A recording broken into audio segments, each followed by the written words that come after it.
Akbar. Allahu Akbar. Allahu Akbar.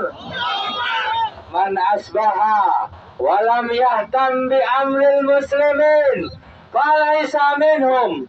Kita ingat pesan Rasulullah sallallahu alaihi wasallam. Man asbaha walam yahtam bi amril muslimin. Sesiapa saja di antara kalian yang tidak pernah terbetik sedikit pun di hati kalian kepedulian kepada urusan kaum muslimin, kata Rasulullah, maka bukan bagian dari umatku, kata Rasulullah. Yakinlah wahai saudara-saudaraku seiman, seislam, bapak, ibu, saudara sekalian, anak-anakku yang hari ini engkau diajak oleh Umi Abimu hari ini. Wallahu la yudhi'u amala amili minkum min dzakarin aw unsa ba'duhum awliya ba'duhum min ba'd. Ketahuilah, Allah tidak akan menyanyiakan usaha kalian, Bapak Ibu semuanya. Hari ini kalian berdiri di tempat ini dari rumah dengan niatan yang ikhlas untuk memberikan munasarah kepedulian kita kepada generasi pewaris para nabi. Ustadz kita yang hari ini didolimi, Dr. Ahmad Farid Uqbah Hafidhahullah Ta'ala, semoga Allah melindunginya. Beliau menasihatkan kepada kita, ketahuilah hari ini yang harus kita persiapkan adalah generasi yang hebat, generasi pemberani, bukan generasi pengecut.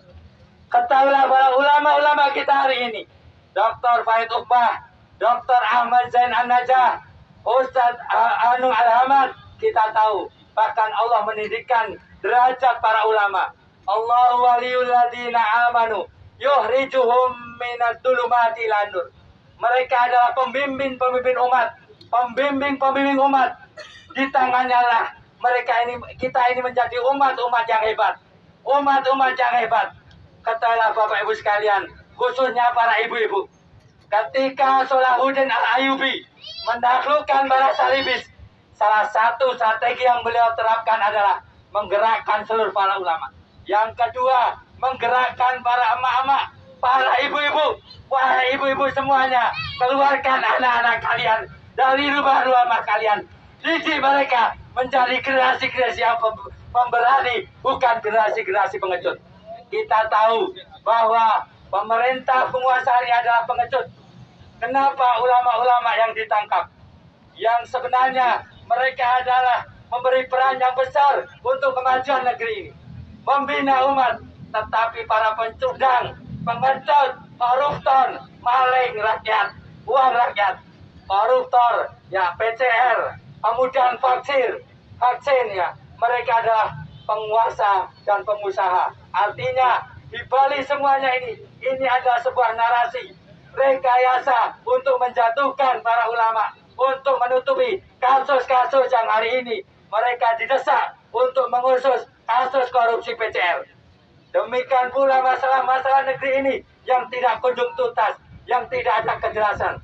Bahkan Pak Jokowi katanya mau dengan tegas memberantas koruptor, memberantas para pemberontak-pemberontak. Faktanya justru yang kita lihat hari ini, justru ulama-ulama kita yang ditangkap tanpa ada keterangan yang jelas. Maka kita jelas menolak apapun narasi yang mereka buat. Kita lebih percaya kepada ulama kita dari para togut, para pecundang-pecundang yang alladzina yukhrijuna minan nur ila dhulumat. Mereka hanya mengajak kepada kesesatan, mengajak kepada keblinger. Maka sekali lagi Bapak Ibu sekalian, kita berharap bahwa berdirinya kita hari ini tentu bukan hanya hari ini saja. Kita masih punya kewajiban sampai ustadz-ustadz kita dibebaskan. Apa kita setuju untuk terus hari ini berteriak membela ulama-ulama kita, Bapak Ibu? Apakah kalian siap di baris terdepan untuk membela mereka sampai titik darah penghabisan kita? Ketahuilah selama penguasa ini zalim kepada ulama, kita tidak ingin, ya Allah. Allahumma inna na'udzubika min siddatil bala wa darakis syaqa wa su'il qada wa samamatil a'da. Kita tidak ingin, kita berlindung kepada Allah dari rasa senang gembiranya orang-orang kafir, di atas penderitaan kaum muslimin. Maka sudah menjadi kewajiban kita untuk membela ulama-ulama kita. Hanya dengan mereka lah negeri ini akan jaya. Umat ini akan diberikan kejayaan oleh Allah. Tidak ada artinya kita hidup manakala orientasinya kita hanya sekali lagi untuk dunia.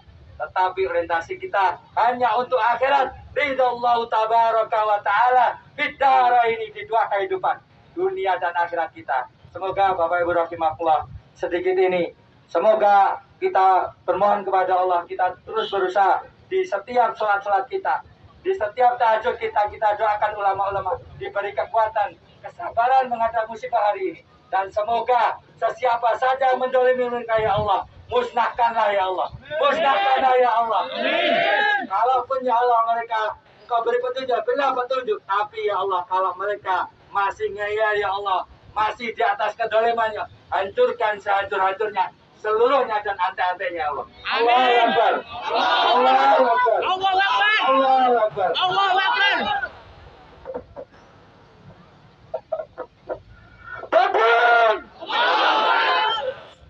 Saudara sekalian, kalau 3 ulama kita ditangkap dengan tuduhan terorisme, maka kita buka kembali Undang-Undang Nomor 5 Tahun 2018. Apa yang sebenarnya dimaksud dengan terorisme? Di situ kita akan jumpai bahwa terorisme adalah perbuatan yang melakukan kekerasan atau ancaman kekerasan sehingga menimbulkan rasa takut atau rasa teror yang meluas sehingga menimbulkan korban secara luas. Sekarang saya tanya kepada antum semuanya, apakah 3 ustadz kita melakukan teror? Apakah ustadz kita membuat rasa takut pada warga? Atau ustadz kita membangun TNI atau polisi? Ini jelas bahwa tidak ada Densus 88 memerangi terorisme. Justru yang ada adalah mereka memerangi dengan dasar terorisme terhadap Islam, saudaraku. Kalau Densus anti teror, maka ini adalah salah. Justru terkesan mereka Islamofobia. Takbir! Selanjutnya masih akan disampaikan oleh Beliau Ustaz Masud Izzaujahid kepada beliau kami persilakan.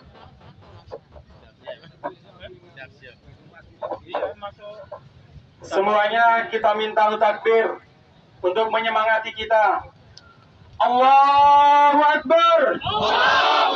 Allahu Akbar. Allahu Akbar.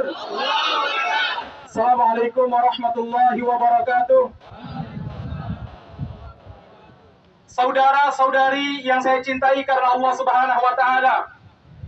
Yang pertama, saya sampaikan kabar gembira.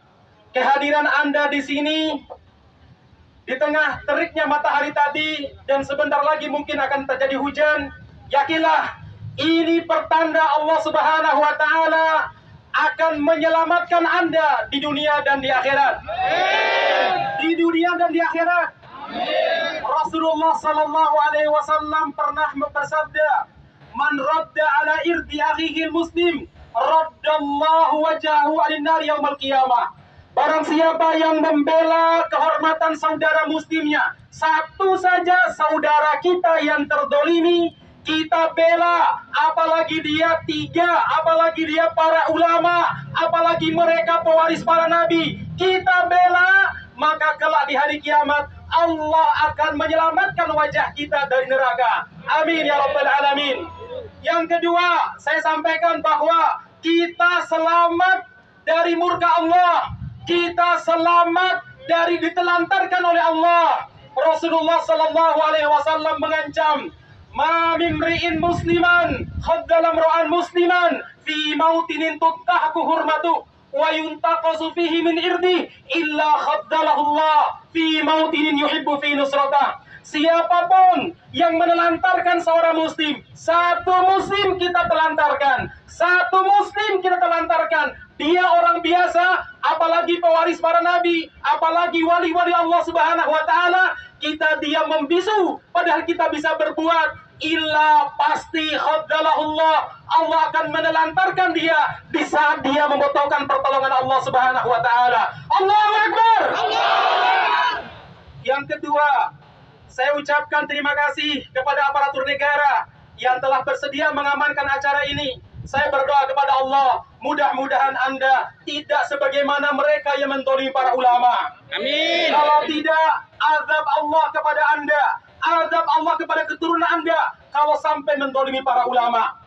Yang berikutnya saya sampaikan jamaah sekalian, tuduhan bahwa para ulama, bahwa mereka yang mendakwakan Islam sebagai teroris, sebagai radikal, sebagai pengacau negara telah ada sejak zaman Firaun, telah ada sejak zaman Firaun. Firaun pernah berkata kepada para penggawa kerajaannya, "Zaruni Abdul Musa wal yad'u rabbah, inni akhafu an yubaddila dinakum aw an yudhhira fil ardil fasad." Wahai kaumku, wahai pejabatku, biarkan saya bunuh Musa, saya tangkap Musa. Kalau tidak, dia akan melakukan kerusakan di muka bumi ini dan dia akan merubah ideologi negara. Padahal mereka lah yang menghancurkan negara, mereka lah yang menghancurkan bangsa, mereka lah yang mengorbankan rakyat. Rakyat ditinggikan pajaknya, sementara orang-orang Cina mereka digaji sekian kali lipat sehingga rakyat tidak bisa mendapatkan ruang kerja. Betul apa tidak? Betul apa tidak? Kita harus lawan Firaun-Firaun kontemporer. Siap? Dan kita harus menjadi generasi Musa. Siap? Jemaah sekalian, selanjutnya ketika kedoliman semakin merajalela, mereka merasa angkuh, mereka menyemburkan keangkara murkaannya kepada orang-orang beriman. Ingatlah, itu sebentar lagi mereka akan hancur. Coba lihat, ketika pasukan Firaun sudah mendekati Musa dan kaumnya, hampir saja menangkapnya. Pada saat itulah Allah menenggelamkan mereka, Allah menghancurkan mereka. Betul apa tidak? Yang ketiga, saya sampaikan saudara sekalian, war on terrorism, perang melawan terorisme yang mendeklarasikan pertama kali Amerika. Siapa? Amerika. Dan saya yakin, hakul yakin, Amerika wali setan. Sepakat apa tidak? Sepakat apa tidak? Manusia di dunia ini hanya ada dua. Kalau bukan Hizbullah, tentara Allah, maka dia Hizbus Syaitan. Benar apa tidak? Kalau bukan wali Allah, maka dia wali setan. Betul apa tidak?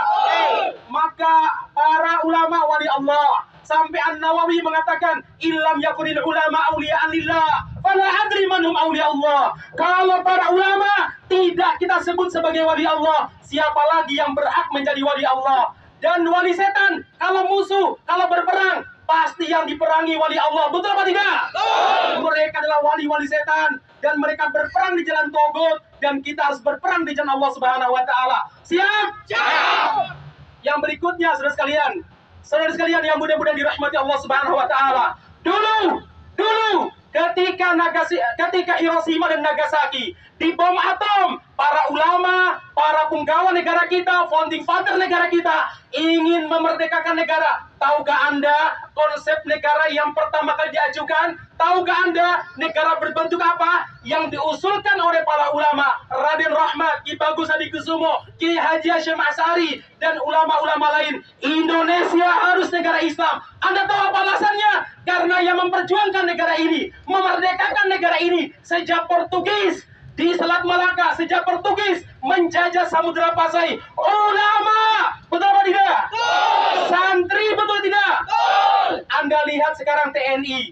Dulu cikal bakalnya adalah Laskar Santri, Laskar Hizbullah yang berubah menjadi PETA, yang berubah menjadi TKR dan lain sebagainya. Dulu Laskar Santri, mereka ini yang memerdekakan negara ini. Betul apa tidak? Saya yakin jamaah sekalian, kepada para aparat, kepada para intelijen, jangan tanyakan kebangsaan kami. Jangan tanyakan kebangsaan kami. Sungguh kami sangat mencintai negara ini. Mungkin lebih cinta daripada Anda. Betul ya? Kami sangat mencintai negeri ini, NKRI ini, daripada pejabat yang mengaku aku Pancasila. Betul apa tidak? Saudara sekalian, kenapa para ulama dimusuhi? Kenapa ulama-ulama kita dipenjarakan? Mereka ingin memadamkan cahaya Allah. Karena para ulama mengajarkan jangan minuman keras, maka mereka yang terbiasa minuman keras takut ditangkap para ulama. Karena para ulama mengajarkan berbuat baiklah, jangan curang, berbuat adillah. Mereka yang terbiasa curang, mereka yang terbiasa dolim, mereka merasa tersingkirkan, maka para ulama ditangkap. Kenapa para ulama ditangkap? Karena para ulama ingin memperbaiki bangsa dan negara ini, maka mereka ditangkap supaya dakwah kebenaran, dakwah keadilan dia membisu. Tapi sekali lagi jamaah sekalian, mereka boleh memotong bunga, tapi mereka tidak mampu menahan datangnya musim semi. Paham? Mereka boleh menangkap para ulama, tapi cahaya Islam tidak akan bisa mereka padamkan. Selama ada orang-orang seperti ini, seperti Anda, insya Allah Islam akan tegak dan jaya di negeri kita. Allahu Akbar. Mudah-mudahan kita akan terus berjuang dan terus berjuang membuktikan bahwa kita berada di barisan para ulama. Demikian, Assalamualaikum warahmatullahi wabarakatuh.